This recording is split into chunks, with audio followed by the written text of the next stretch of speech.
Assalamualaikum warahmatullahi wabarakatuh. Kembali dalam mata pelajaran geografi. Kali ini kita masuk pada KD 3.4 mengenai kerjasama negara maju dan negara berkembang.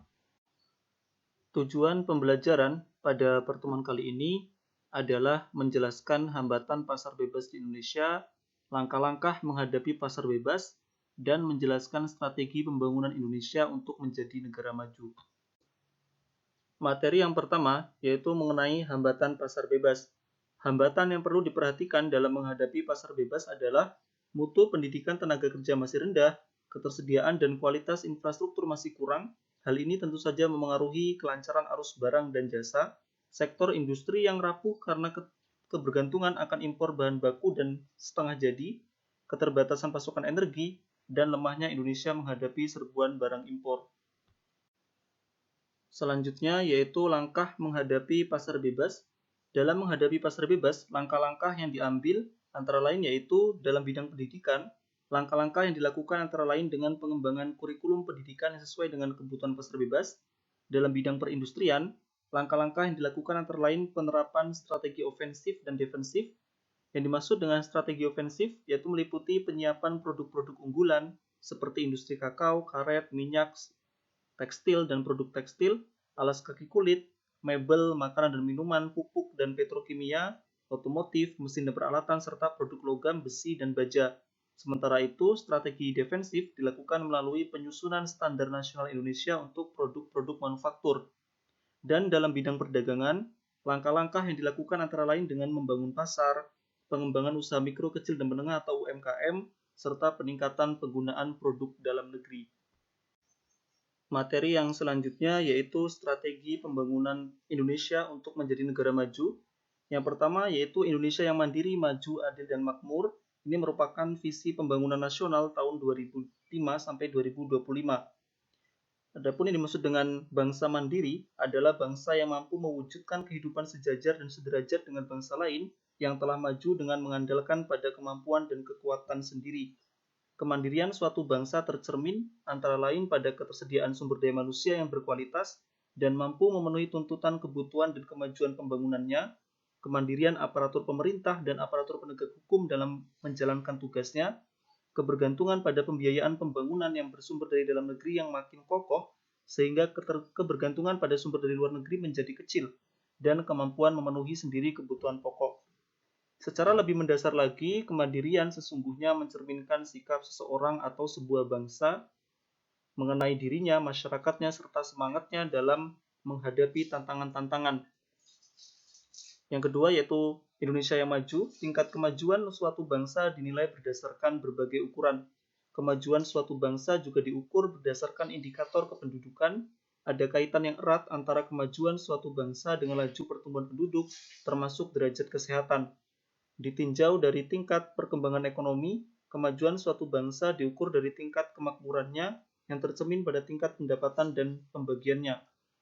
Selain memiliki berbagai indikator sosial ekonomi yang lebih baik, bangsa yang maju juga telah memiliki sistem dan kelembagaan politik termasuk hukum yang mantap. Kemandirian dan kemajuan suatu bangsa tidak hanya dicerminkan oleh perkembangan ekonomi semata, tetapi mencakup aspek yang lebih luas.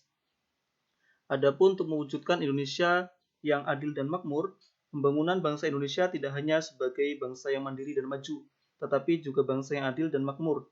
Keadilan dan kemakmuran harus tercermin pada semua aspek kehidupan. Lalu selanjutnya yaitu 8 misi pembangunan nasional.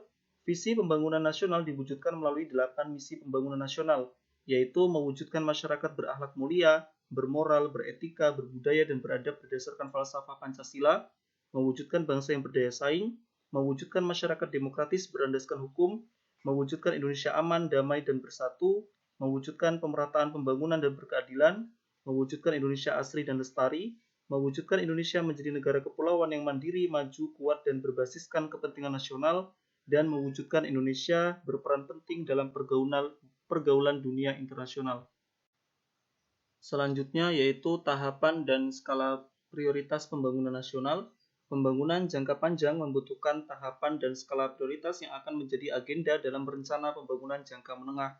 Adapun tahapan dan skala prioritas pembangunan nasional yaitu RPJM ke-1 tahun 2005 sampai 2009 berlandaskan pelaksanaan dan pencapaian pembangunan tahap sebelumnya, RPJM ke-1 diarahkan untuk menata kembali dan membangun Indonesia di segala bidang yang ditujukan untuk menciptakan Indonesia yang aman dan damai, yang adil dan demokratis, dan yang tingkat kesejahteraan rakyatnya meningkat. Pada RPJM kedua, yaitu pada tahun 2010 sampai 2014, berlandaskan pelaksanaan pencapaian dan sebagai keberlanjutan RPJM ke-1, RPJM kedua ditujukan untuk lebih memantapkan penataan kembali Indonesia di segala bidang dengan menekankan upaya peningkatan kualitas sumber daya manusia, termasuk pengembangan kemampuan ilmu dan teknologi, serta penguatan daya saing perekonomian.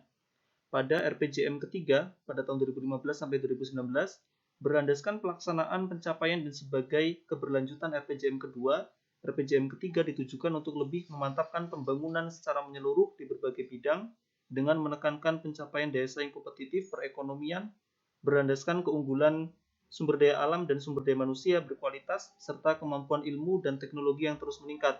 Dan pada RPJM keempat, pada tahun 2020 sampai 2024, yang sedang berlangsung ya, berlandaskan pelaksanaan pencapaian dan sebagai keberlanjutan RPJM ketiga, RPJM keempat ditujukan untuk mewujudkan masyarakat Indonesia yang mandiri, maju, adil, dan makmur melalui percepatan pembangunan di berbagai bidang dengan menekankan terbangunnya struktur perekonomian yang kokoh, berlandaskan keunggulan kompetitif di berbagai wilayah yang didukung oleh SDM berkualitas dan berdaya saing.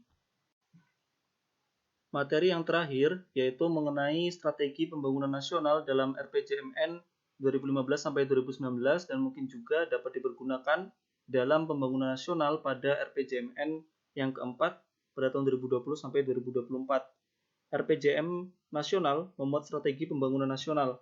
Secara umum, strategi pembangunan nasional menggariskan hal-hal sebagai berikut.